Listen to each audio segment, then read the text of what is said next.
Sue Stockdale, and welcome to the Access to Inspiration podcast, the show where you can gain inspiration from people who may be unlike you. We hope their stories and insights enable you to transcend your day-to-day challenges and reflect on what's possible. My guest today is Hong Hoang. She's the founder and executive director of Change, a dynamic Vietnamese non-government organisation with the mission to address the country's most critical environmental issues. I first met Hong when we were both involved in Robert Swan's One Step Beyond expedition to Antarctica, way back in 1996. And I was intrigued to discover how she has taken the inspiration gained from that experience to mobilise young people in Vietnam. So welcome to the podcast, Hong. Thank you. It's great to speak to you. I think we were working out it's about over 20 years since we last had a conversation together. So it's great to speak to you today. Now, since then, I know that you've been named as one of the 50 most influential Vietnamese women back in 2019. So I guess the first question that comes into my mind is, how do you use that influence to address Vietnam's most critical environmental issues, which I know you're really passionate about? I don't think that I'm an influential person at all. I just luckily got that title. I think people liked my stories. That's what I do in my work. But more than just like telling my stories, I think everyone in my team, in my campaign team, in my community has something to tell. So it's how we can share our stories of how we change our awareness and want to do something about the environment or about any other social issues that people are worried about or concerned about. I tell people and convince them that, yes, everyone can do something about the environment. And I know that partly that interest in the environment was sparked by where we first met down in Antarctica on the One Step Beyond expedition in 1996. In what way did that experience shape your interest in what you're doing today? Oh yeah, 24, 25 years already. Do you remember that time I was quite young?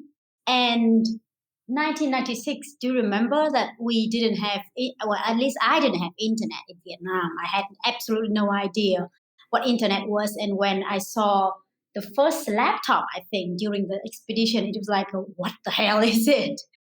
And then during that time, there was so many first time things that I did in that expedition, not just like the first time in Antarctica, like the first Vietnamese to be there.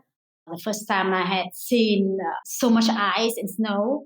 The first time I had seen such beautiful landscapes in nature and beautiful, all the whales and penguins that we had seen.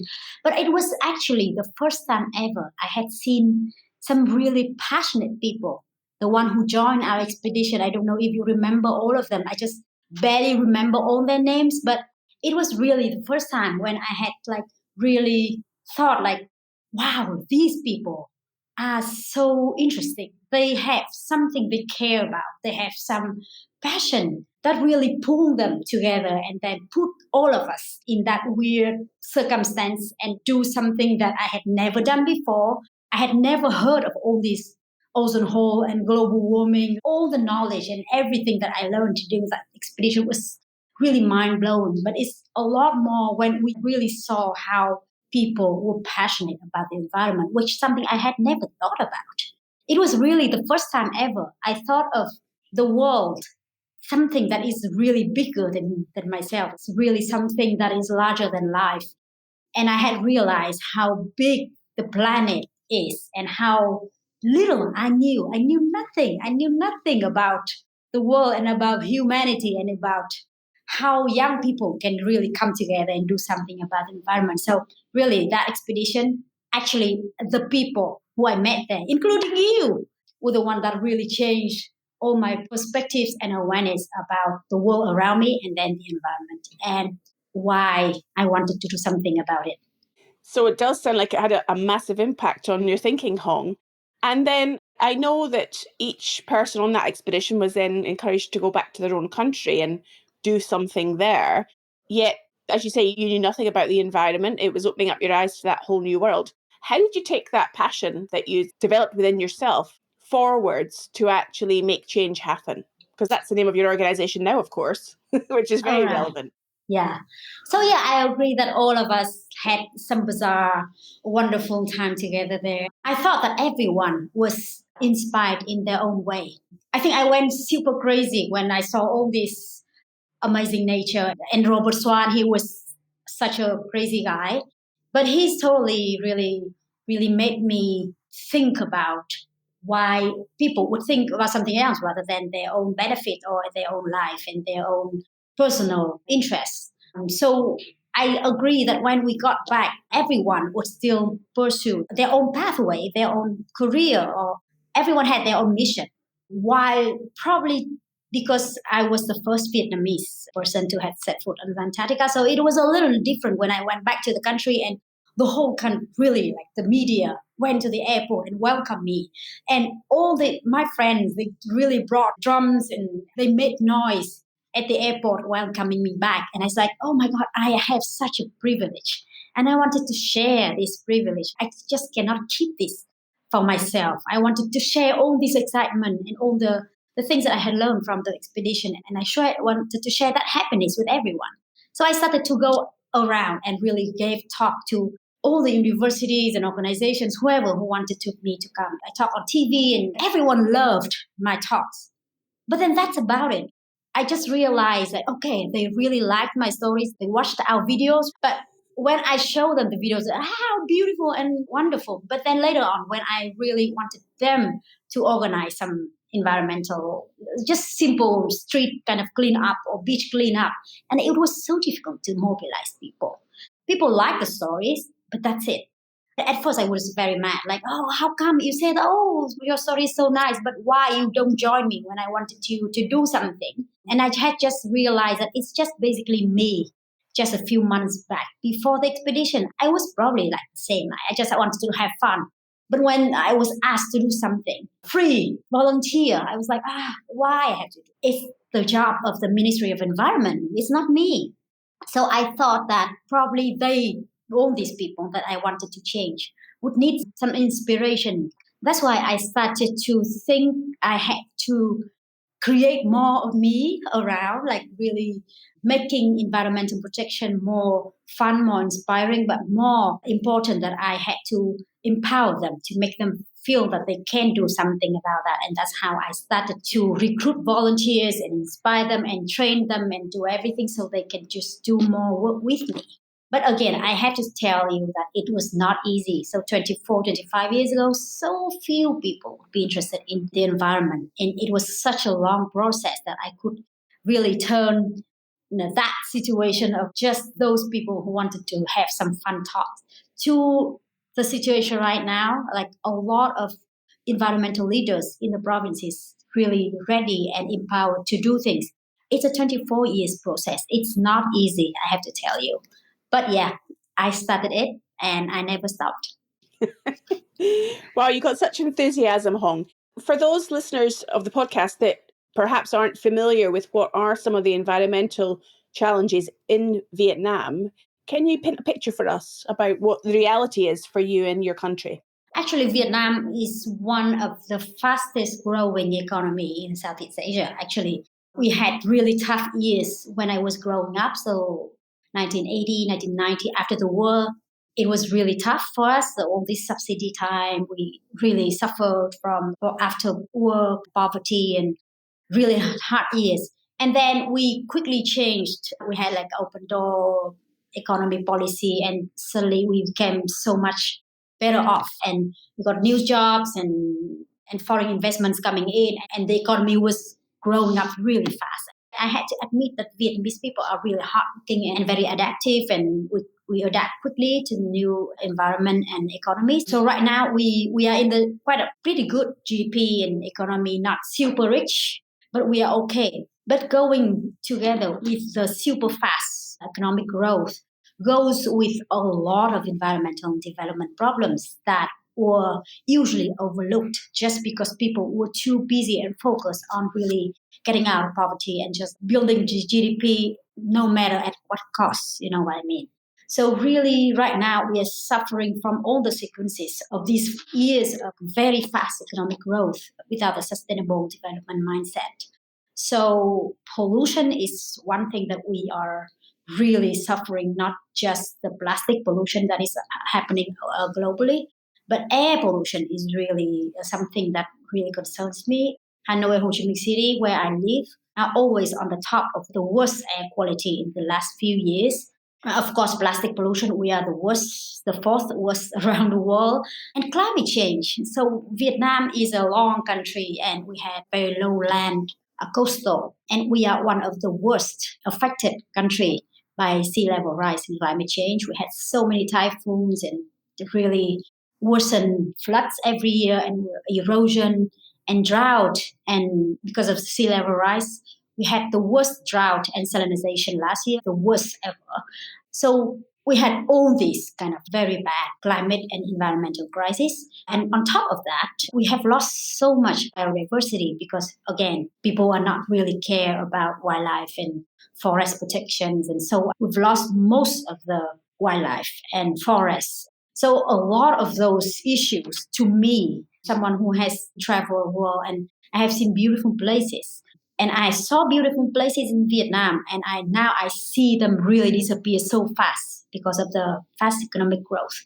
So that's why Change has chosen to work on the most urgent environmental problems that we think that really critical: climate change, plastic pollution, biodiversity loss, illegal wildlife trade, illegal wildlife consumption, and so many other unsustainable development practices, not just among the business sector, but also in community daily life. So we are working on those. And I believe that one key thing to all this is the awareness. And so we started out with raising awareness on these issues and make people feel that, hey, this is not just environmental problems, it's a problem for the people. It's your health, it's your future, it's your living environment. You are the one who get affected the most when the pollution is hitting. We're not trying just to save a few trees or a few animals. You're trying to save people. So all our awareness raising is around the narratives of like saving nature, saving environment is actually saving people, saving humans. Hi, it's me again. And if you're enjoying this episode, then you may be interested in our playlist featuring other guests who are also making a positive social impact in their countries. Just hop on over to the website at accesstoinspiration.org and you will find the tab with all the playlists there. Remember, you can keep up to date with all the news from us by connecting with us on social media. You'll find us on LinkedIn, Facebook, Instagram, and Twitter. Now back to Hong. So in terms of that mobilisation, what sector of society are you trying to mobilise? Is it mostly young people, or are you influencing across all sectors of society to get people to change? Of course, I start out with only young people. You know why, right? Young people, first, they are young, they are very smart, they are tech savvy, they are very quick, fast learners, and they are open to new ideas and new knowledge, and they would not mind changing their opinion and mindset to do something new or to try something new. So when we want to change all these bad behaviors and the things that have really caused so much impacts on the environment would require new way of thinking, new way of ideas, and also the ability to admit that, hey, yes, I have made the mistakes and I want to do something about it. Young people have that. Old people don't. So that's why I started out with all the mobilizing thousands and thousands of young people in Vietnam. But more than that, I think it's important that young people are also the one who will be the one who do startups. We are a new economy. So right now, the rate of young startups, young new businesses by young people who just like graduated or came back from overseas are really high. So if we can educate young people for 10 years, 10 years later, you will see a whole new set of leaders, business leaders, or even local government leaders who have better mindset, who have better awareness, and they will just make the changes that I want to see. And not only that, actually, it's started out when I had my son. When I saw him grow up, and I was like, okay, what kind of world I want him to grow into? So I think young people would be the reason for a lot of other people to take action because they want their children to live in a better and livable place. A lot of our campaigns are targeted for young people.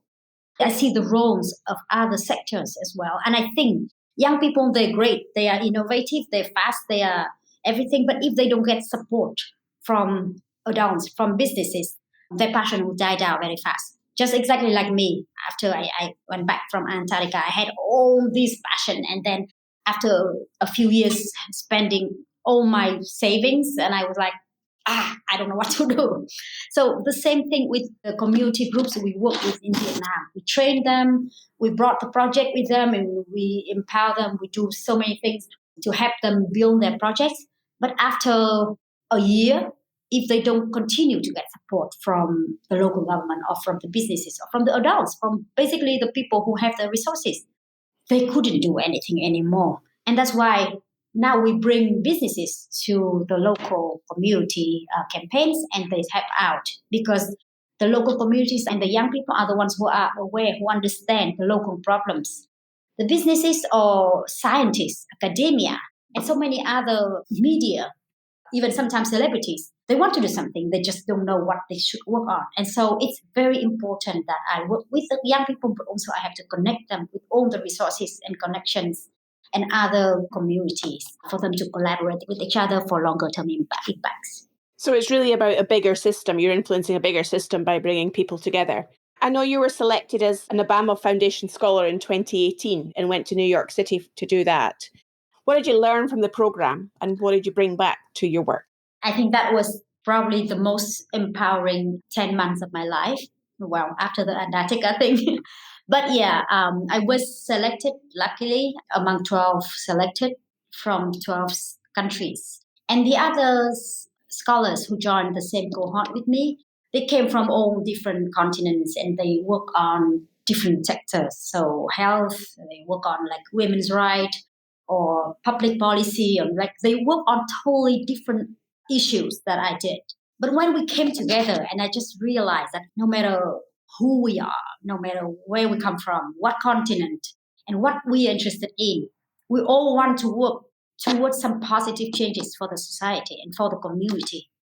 And I had started to, after like really months living very closely with them and like really chit chatting with them almost every night, I had realized that, hey, they have different perspectives on a few things.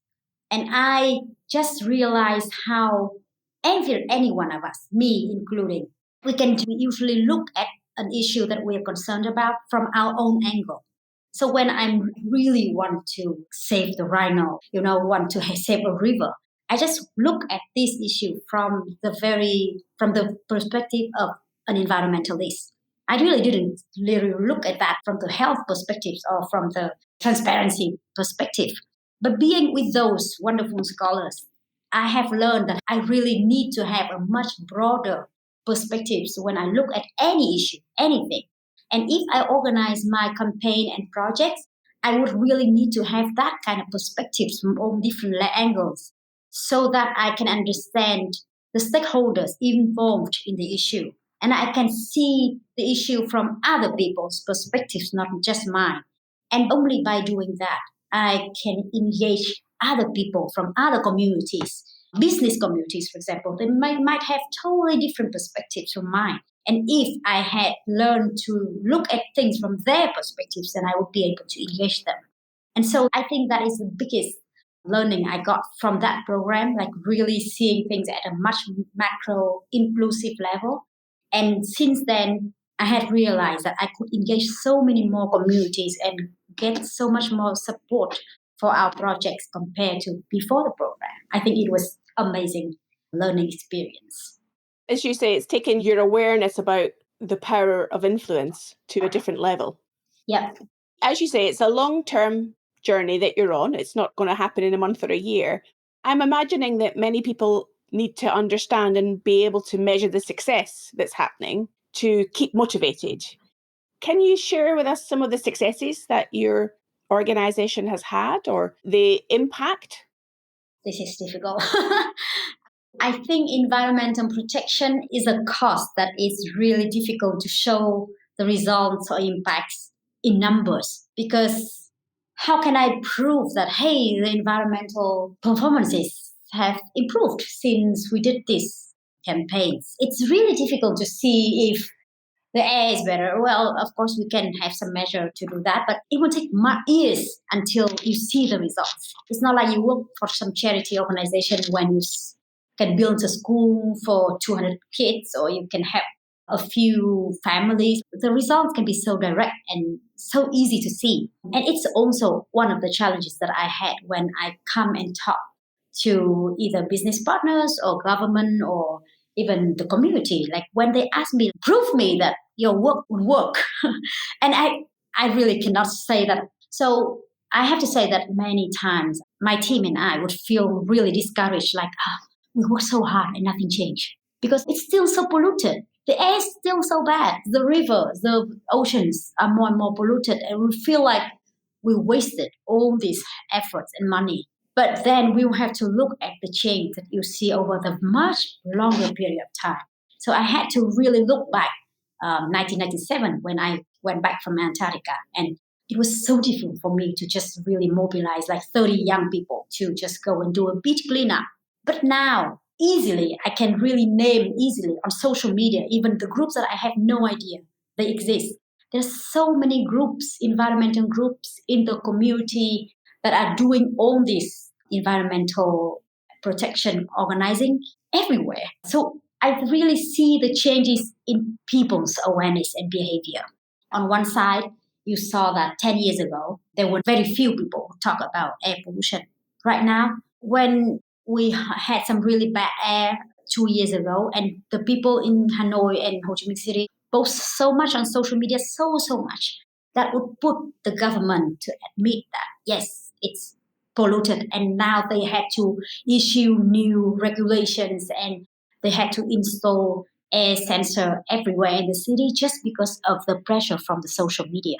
So it's a change that I see when people from like not interested at all or not realizing the problems to now they are aware of the issues and they speak up about the issue on the social media without even my direct involvement. So that's the change you see. And also, as I told you, it was so difficult for me to mobilize young people in the past, and now there's so many of them, and we organize annual training camp every year, and there are so many applications. And then after our training camps, they go back and they organize wonderful projects on their own capacity. And it's when I see the results of our work, and I feel more motivated to do more of this every year. So what you're really saying is it's about helping to change minds. Hearts and minds is a measure of success, not necessarily just the short-term impact that you can see when you look out your window or go down the street. For our listeners in other countries who also may be thinking, what's the point? Nothing ever changes. What can I do to make a difference? What would your message be to them to mobilise them to just take some really small action? It's not easy. At first, sometimes we felt very demotivated about all this. Yeah, it's so difficult to change people. Awareness, it's so difficult to change a habit. And later, we have to admit the fact that, yeah, you just don't expect to change everyone. It's so difficult, yeah, to change habits. So you can do whatever you can do. We found out that there's no one single silver bullet that can really change everyone's mindset. We had to use so many different strategies. Let's take wildlife conservation as an example. So as I told you, Vietnam is among the top consumers of illegal wildlife products because we had for years, for decades, for generations, the habit of like eating wildlife as a symbol of like showing your strength and showing your status and showing that, hey, I have the power over other animals. So it was really difficult to tell them that this rhino horn doesn't cure cancer because it's just like your fingernail. It's not scientifically proven and all that. Some people don't listen to that kind of things. So we would use their belief system to change that. So those people who would not believe science, they might believe in their religion. Then we come to their religion leaders. For example, we had campaigns in Buddhist temples because like most of Vietnamese are Buddhists. And they would come to the temples and they listen to their Buddhist leaders like explaining about things. And when we could convince the Buddhist leaders to explain all this from the Buddhist theories and principles, and we could change the mindset of so many Buddhist followers. It's very important how we should be aware that yes, you cannot change mindset of everyone using just one narrative or message. We use medical doctors, we use Buddhist leaders, religious leaders. We use sometimes a lot of celebrities. So young people, for example, who would be so easily attracted by K-pop or just like some concert and entertainment, they would be convinced by their celebrities. So we had over 200 until now local celebrities join our campaign, and they have their way and their channels and their charisma to send the message in their own way to their millions of fans. And that's how we can reach out to those millions of young people or the people who don't care much about the environment, but they want to follow the examples of the celebrities. So what I'm saying is that just like be super creative in delivering your message and change hearts and minds by just thinking like them and looking at them and relying on their faith belief systems and change the mindset from there. Well, I think what you've done for us today, Hong, is given us your message very clearly. You've given us your enthusiasm and you've given us a great sense of the mission and the journey that you're on. It's been absolutely fantastic to speak to you today. If people want to find out more about change and about you, how might they do that on social media and the internet? Change has a Facebook page, Change VN. If they go on Facebook and find Change VN, we have also YouTube channel, Change VN. We have Instagram, we have LinkedIn. So you can just easily find us there if you type Change VN. We are quite popular in Vietnam, but I would really like to see more international communities who have the same programs and the same initiatives, working with young people and changing, making teeny tiny changes for the world to join us so that the Vietnamese people and especially the Vietnamese young people see that, hey, we are not lonely in this journey, because it's so important when you need to see that you're living in a community and other people in other countries also have the same mindset and think the same way, and they would feel more encouraged to do good things for their society. So join us. Fantastic. I'm sure that those listening in other countries will be inspired to engage and follow up with you, Hong, and let you know what they've thought about your words today and get engaged. So thank you so much for your time today. I've really enjoyed it. Thank you so much, Sue. Thank you. Well, I'm sure you will agree that Hong's energy is so infectious. No wonder she has coordinated over 200 campaigns for young people within Vietnam. And I know she would love you to get in touch with her if you are supporting environmental issues in your country too. Next week, I'll be in conversation with Nick Marks, a statistician whose mission is to measure happiness at a systemic level and believes that happiness is the ultimate key performance indicator in the workplace. I hope you will join me then.